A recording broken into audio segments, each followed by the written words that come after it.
कब आप यहाँ से चले गए थे छोड़ के पला? 6 में चले गए, 17 साल पहले चले गए। कोई कारण था, क्या कारण था, किस वजह से छोड़ना था?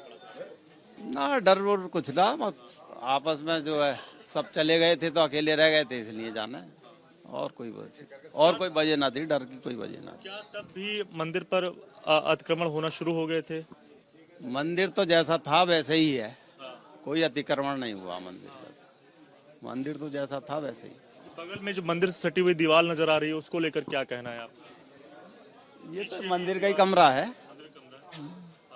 मंदिर लोगों ने बनवाया था? हाँ, हम ही लोगों ने बनवाया था। तो जो अतिक्रमण वाली बात है कि आगे भी जो है वो हिस्सा एक बढ़ गया था, दीवार खड़ी हो गई थी, उसको लेकर क्या? दीवार तो हम ही लोगों ने खड़ी कराई। कोई दीवार नहीं खड़ी हुई थी। जब हम जा रहे थे यहाँ से तो हम इसके बनवा गए थे, इसलिए कि जितनी जगह मंदिर की है वो मंदिर की जगह बनी रहे। बाद में किसी को कोई मनाही नहीं थी, कोई कभी भी आए दर्शन करे, चाबी ले। जब कोई बचा ही नहीं था तो चाबी लेने वाला कोई था नहीं, इसलिए हम चाबी लेके गए थे। जो ये तमाम सारी चीजें लोग कह रहे हैं कि डर की वजह से यहाँ से बहुत सारे लोगों ने पलायन किया, तो इसमें कितनी सच्चाई है? जिसकी जहाँ व्यवस्था होती चली गई वो चलते जाते रहे। कोई ऐसा डर तो यहाँ पे था ही ना, डर का माहौल तो कुछ था ही ना। मंदिर जब यहाँ से बंद करके चाबी दी तो चाबी आप सबके पास थी, किसके पास थी? रस्तों की बिरादरी के पास थी, बिरादरी के पास थी। अब यहाँ मंदिर कब से था ये? मंदिर तो हम जन्म से हमें मेरी उम्र 82 साल है जब से मंदिर देख रही हूँ। किसका मंदिर है ये? भगवान शंकर का मंदिर है और हमारे ये कुलगुरु का मंदिर है। तो आप लोग आते नहीं थे या आपको आने नहीं दिया जाता था? 78 के बाद से आने में जो आने में तो कोई रोक नहीं थी, लेकिन यहाँ कोई आबादी हमारी रही नहीं, हम लोग सब पलायन कर गए थे। कुछ लोग दुर्गा कॉलोनी चले गए, कुछ मोहल्ला ढेर में चले गए। तो यहाँ से जब लोग चले गए तो फिर हम लोग ने मंदिर की देखभाल कर नहीं पाए। अकेला कोई पुजारी यहाँ टिकता नहीं था। वो धीरे धीरे सब प्लान कर गए, कुछ देर से कोई अबेर से, धीरे धीरे सब चले गए। हमारा मकान इसी सड़क पे पली तरफ है। तो अब किसके कब्जे में था ये? अब तो ये हमारे अंडर में है ये मंदिर। आपने लगाया था ताला या यहाँ पे ताला कैसे? ताला हमारे हमने भतीजे ने लगाया हमारे। अच्छा, उसके बाद से फिर नहीं आए आप यहाँ पर? यहाँ आए नहीं, क्योंकि आने की यहाँ पुजारी नहीं रहता था, यहाँ पुजारी रह नहीं पाता था। आपको आने नहीं दिया जाता था या आप आए नहीं? नहीं, हम आए नहीं, पुजारी नहीं रह पाता था यहाँ। हम पुजारी की नियुक्ति चाहते थे कि एक पुजारी आके यहाँ आरती वगैरह कर ले। तो मंदिर नहीं दिखाई दे रहा है। पुजारी हिम्मत नहीं बढ़ती थी उसके बाद। क्यों हिम्मत नहीं? कितनी जगह में था? यहाँ आबादी सब आस पास में है। कितने साल से? बाद में 1992 में भी राइट्स हुए, तो लेकिन जो 1978 के राइट्स को जो यहाँ पर एक मीडिया नैरेटिव के तौर पे सेट कर रही है कि भाई यहाँ से उसके बाद नॉन मुस्लिम्स फैमिलीज यहाँ से मतलब पलायन कर गई और उसके बाद ये चीजें, ऐसा कुछ नहीं था। क्योंकि मोस्टली जो बेनामे यहाँ पर होने शुरू हुए वो 1998 से लास्ट 2006 के बीच में बेनामे होने शुरू हुए। क्योंकि 1998 में हमने भी ये मकान खरीदा था और उस टाइम पे यहाँ पे बहुत सारे नॉन मुस्लिम्स हमारे साथ रहते थे। जैसे अभी हमारे सलमान हमारे दोस्त ने बताया कि हमारे दोस्त थे भोला किशन, यहाँ पर रहा करते थे, पंडित जी के बेटे। सामने हमारे रस्तोगी फैमिली रहती थी, उनके दोस्त, उनके बेटे थे हमारे, मतलब उदित रस्तोगी। वो हम सब लोग यहाँ पे क्रिकेट खेला करते थे और 2006 तक प्रॉपर तरीके से यहाँ पूजा होती रही। लेकिन जब 2006 में फैमिली यहाँ से लास्ट फैमिली जो रस्तोगी फैमिली थी, जब वो यहाँ से चली गई तो उन्हीं के घर के सदस्य मोहन रस्तोगी जी ने इसमें ताला लगाया और चाबी वो अपने साथ ले गए। और जिस तरह ये मीडिया दिखा रही है कि साहब यहाँ पर एक अतिक्रमण था, तो अतिक्रमण कुछ नहीं था। यहाँ क्या हुआ था, जब ये मंदिर थी तो उन लोगों ने सोचा इनसिक्योरिटी को देखते हुए या जिस चीज को भी देखते हुए कि उन्होंने पुजारी जी का एक कमरा यहाँ पर तैयार कर दिया। और जब पुजारी जी यहाँ पर आना बंद हो गए तो रस्तोगी फैमिलीज का जो अपना एक कारोबार था चोकर या खल भूसी वगैरह का, उन्होंने इसमें कमरे में उसे अपना चोकर वगैरह गोडाउन वगैरह रखना शुरू कर दिया। कमरा किधर तैयार किया गया था? ये कमरा, ये जो मंदिर है, मंदिर के जस्ट बराबर में जो आपको ये चबूतरा दिखाई दे रहा है, ये चबूतरे के ऊपर से बाउंड्री क्रिएट करके पूरा पीछे से कवर कर दिया जाएगा ताकि पुजारी जी इसमें आकर ठहर सके। लेकिन जब 2006 के बाद पुजारी जी ने यहाँ पे आना बंद करा, जब नहीं आ रहे थे, तो रस्तों की फैमिलीज ने अपना इसमें ताला लगाकर उन्होंने अपना इसमें खल चोकर वगैरह का सामान, स्टोरेज रूम आप या गोडाउन कह लीजिए, जो भी उन्होंने अपना बनाया। आज हम बात करेंगे संभल में जिस मंदिर को खोला गया है। एक जमाने से बंद था, अब उसको खोला गया है। सच्चाई ये है, लेकिन इसके पीछे एक झूठ फैलाया जा रहा है। और वो झूठ ये कि 1978 में जो फसाद हुआ था मुरादाबाद में, उसके बाद से मुसलमानों ने उस मंदिर को जबरदस्ती बंद करा दिया और वहां से हिंदू डर की वजह से पलायन कर गए। ये झूठ फैलाया जा रहा है, क्योंकि झूठ फैलाने की मशीनरी है ये लोग। एक झूठ फैलाया था कि बाबरी मस्जिद मंदिर तोड़कर बना है, जिसको सुप्रीम कोर्ट ने कहा कि हमें ऐसा कोई सबूत नहीं मिला जिससे ये पता चले कि मंदिर तोड़कर मस्जिद बनी हो। एक झूठ फिर फैलाया कि ज्ञानवापी जो है ये औरंगजेब ने मंदिर तोड़कर मस्जिद बनवाई, मथुरा की शाही ईदगाह मंदिर तोड़कर मस्जिद बनवाई, और हद तो यह है कि संभल की जामा मस्जिद, बदायूं की जामा मस्जिद और दिल्ली की जामा मस्जिद, इसके नीचे भी मूर्तियां हैं। यानी औरंगजेब ने तमाम मंदिरों को तोड़वाकर जितनी ये मस्जिदें खड़ी हैं आपके सामने, जो औरंगजेब से भी पहले जमाने की हैं, वो भी औरंगजेब ने मंदिर तोड़ के बनवा दिए। इस तरह के झूठ इनके हैं। एक नया झूठ ये फैलाया कि संभल में जो मंदिर मिला है, जो मंदिर खुला है, कहा गया कि ये मंदिर जबरदस्ती मुसलमानों ने बंद करा दिया था। ये तो इत्तेफाक कहिए कि जो रस्तोगी खानदान है, वो रस्तोगी खानदान जो इस मंदिर की देखरेख करता था, इस मंदिर का मुतवल्ली थे वो लोग, उनके आपस में किसी वजह से कोई बात हुई, जिसकी वजह से वो एक जमाना पहले यानी 2006 या 7-8 में वो यहां से अपने कारोबार के सिलसिले में, अपने काम के सिलसिले में दूसरी जगह चले गए। चाबियां उनके पास, कमरा उन्होंने बनवाया, सब कुछ उन्होंने कराया। अब सवाल ये है कि मंदिर तोड़ने की, मंदिर जबरदस्ती मंदिर बंद कराने की अफवाह किसने फैलाई? एक न्यूज एजेंसी है, मैं नाम नहीं लूंगा उसका, हालांकि बड़ी मशहूर न्यूज एजेंसी है, उसने ये फैलाया कि साहब ये मंदिर 1978 में झगड़े के बाद में मुसलमानों ने जबरदस्ती बंद करा दिया, हिंदुओं को डराया धमकाया, वो यहां से पलायन कर गए। ये खबर जो है जंगल की आग की तरह फैल गई, और देखते ही देखते तमाम चैनल, आज भी एक चैनल ने, बड़े मशहूर चैनल ने उस पर डिबेट की, मैं भी उसमें शामिल था, लेकिन मैंने उसमें कुछ बातें कोड की, और बातें ये कोड की कि धर्मेंद्र रस्तोगी जो इस मंदिर के मुतवल्ली थे और हैं, उन्होंने स्वयं सामने आकर ये कहा कि नहीं, यहां किसी मुसलमान ने हमें पूजा करने से मना नहीं किया, किसी मुसलमान का हम पर दबाव नहीं था कि यहां से जगह छोड़कर चले जाओ, हम तो अपनी ही कुछ मजबूरियों की वजह से मंदिर बंद करके चले गए थे। धर्मेंद्र रस्तोगी ने भी और उसके बेटे ने भी ये खुलकर बात कही, और ये भी कहा कि आज भी किसी मुसलमान का कोई दबाव नहीं है कि ये मंदिर नहीं खुलेगा, बल्कि कुछ मुसलमानों ने हिंदुओं से ये भी अपील की कि भाई आओ अपने मंदिर को चालू करो, इसमें पूजा पाठ करो, ये भी अपील की गई।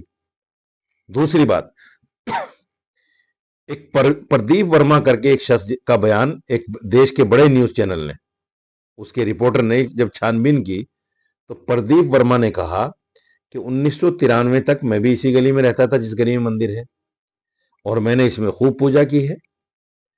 उसके बाद मैं यहां से चला गया कहीं दूसरी जगह, लेकिन जब भी मैं इधर आता था तो मैं इस मंदिर में पूजा करता था। 2006 तक मैं इसको जानता हूं कि यह मंदिर खुला हुआ था। और ये चैनल, ये झूठे लोग, ये झूठे एंकर, ये फसादी एंकर और ये आग लगाने वाले एंकर, ये तेल में घी डालने, आग में घी डालने वाले एंकर, ये नफरती चिंटू, ये क्या कह रहे हैं कि साहब 46 साल पहले मुसलमानों ने जबरदस्ती इस मंदिर को बंद करा दिया और इसमें नमाज नहीं, और इसमें पूजा नहीं होने दी। ये खबर फैला रहे हैं। कभी बांग्लादेश का जिक्र करते हैं, बांग्लादेश में मुसलमानों पर जुल्म हो रहा है, यहां का मुसलमान कुछ नहीं बोल रहा है। संभल की जामा मस्जिद को लेकर जब एक फैसला आ गया सुप्रीम कोर्ट का, और तमाम याचिकाओं को उन्होंने बंद कर दिया, कह दिया कि अभी ठंडे बस्ते में डाल दो, इस पर कोई फैसला नहीं होगा जब तक हम सुन रहे हैं, कोई नई याचिका नहीं लगेगी, तो इनके मुंह पर एक करारा तमाचा लगा, इनको कुछ नहीं मिला तो ये मंदिर वाला मामला उठा दिया। यानी कुछ ना कुछ देश में फसाद की बातें होनी चाहिए, वो किसी भी एंगल से हो। अब इन्होंने नया मामला शुरू कर दिया। इसलिए एक देश के बड़े न्यूज चैनल के एंकर ने, रिपोर्टर ने इस बात की खोजबीन की, और उसने ही ये तथ्य रखे कि धर्मेंद्र रस्तोगी, उनका बेटा प्रदीप वर्मा, उनका बेटा और प्रदीप वर्मा जो एक वहां का रहतमान था, रिहायशी था वहां का, उन्होंने ये कहा कि मुसलमानों को कोई किसी तरह का दबाव नहीं है। आज भी जब पूजा शुरू कर दी गई तो किसी ने मना नहीं किया, कहते हैं शिवलिंग मिल गया। बड़ी अजीब बात यह है, आप देखो, मुसलमान ने किसी शिवलिंग को नहीं तोड़ा, किसी मंदिर को नहीं तोड़ा था, लेकिन मुसलमान मुलजिम है कि साहब मंदिरें तोड़ दी, शिवलिंग का अपमान कर दिया। और हुआ ये कि ज्ञानवापी में मस्जिद का जो वजू खाने का जो फवारा था, उसको शिवलिंग कहकर ये कह दिया गया कि इसको मुसलमानों ने खंडित किया है, इसमें वजू की है, इसमें थूका है, कुल्ले की है। हालांकि हौज के चारों तरफ नाली होती है, उस नाली में थूकता है आदमी, उसी नाली में पांव धोया जाता है। हौज में तो न कोई पांव धोता, न उसमें कोई कुल्ले करता। झूठा फैलाया। दूसरी बात, बनारस कॉरिडोर जो निकला, उसमें 150 मंदिर सरकार ने तोड़े जो उस रास्ते में आए, और शिवलिंग को तोड़ा। बहुत सारे शिवलिंग नालों में पड़े हुए मिले, लेकिन कोई सनातनी हिंदू सरकार को घेरने को तैयार नहीं है कि सरकार ने ऐसा क्यों कर दिया। बिल्कुल नहीं है।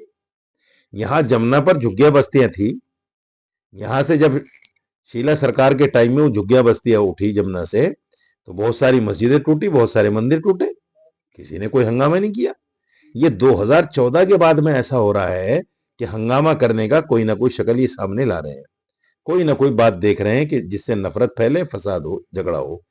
इसलिए मैं एक मैसेज देना चाहता हूं, और मैसेज ये है कि तमाम आवाम को, चाहे वो हिंदू हो या मुसलमान, इस बात को समझ लेना चाहिए कि बीजेपी सरकार झूठ की बुनियाद पर चल रही है।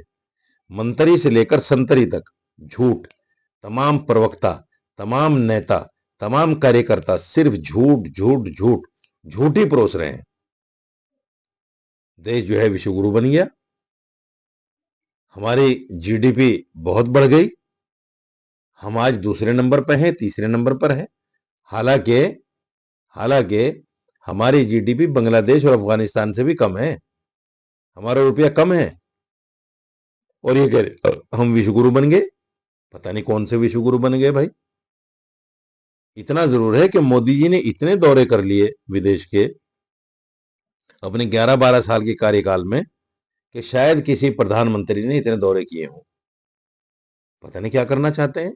इनको ये भी पता है जब तक आप प्रधानमंत्री हो, जब तक आप दौरे कर रहे हो, आपकी सुनवाई भी हो रही है, आप जा भी रहे हो, आपको सुना जा रहा है, आपको देखा जा रहा है, आपका इस्तेकबाल किया जा रहा है। जिस दिन आप प्रधानमंत्री नहीं रहोगे, कौन बुलाएगा आपको किसी विदेश में। ये पर्सनल ताल्लुकात तो है नहीं, ये तो सरकारी सतह पर ताल्लुकात होते हैं। उन ताल्लुकात को के ऊपर देश का इतना मोटा पैसा खर्च करना, ये कौन सी अकलमंदी की बात है। देश तराही तराही कर रहा है। 85 करोड़ लोग 5 किलो अनाज पे पल रहे हैं। बेरोजगारी चरम सीमा पे है, महंगाई आसमान छू रही है, पेट्रोल 100 के पार हो गया,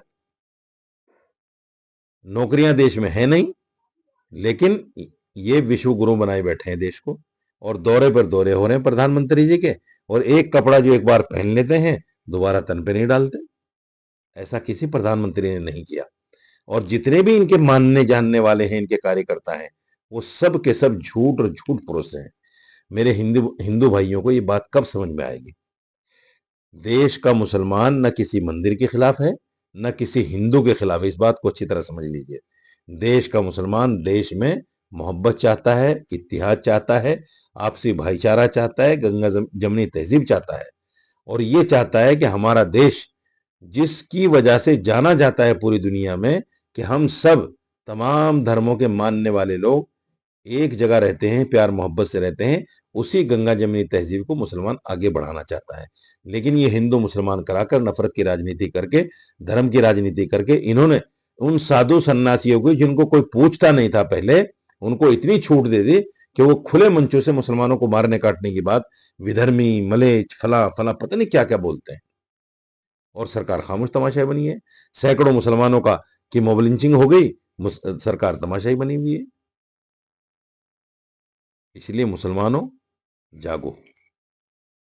अपने हक को लेने के लिए जैसे किसान सड़कों पर आते हैं बार बार, तो आप भी इस बात का तो कम से कम इरादा कर लो कि अगर वक्फ बिल सरकार ने धोखे से पास कराने की कोशिश की तो हम भी सड़कों पर निकलेंगे अपने हुकूक को लेने के लिए। संवैधानिक जो हमारा अधिकार है, सड़कों पर निकलकर हम सरकार को बताएंगे कि मुसलमान आज भी मुत्तफिक है, मुत्तहिद है और अपने हुकूक को लेना जानता है। और मैं अपने तमाम भाइयों से अपील करना चाहता हूं, मंदिर मस्जिद के झगड़ों में मत मुलव्विस हो। मंदिर मस्जिद के झगड़े में उलझाकर ये आपको असल मुद्दों से आपका ध्यान भटकाना चाहते हैं।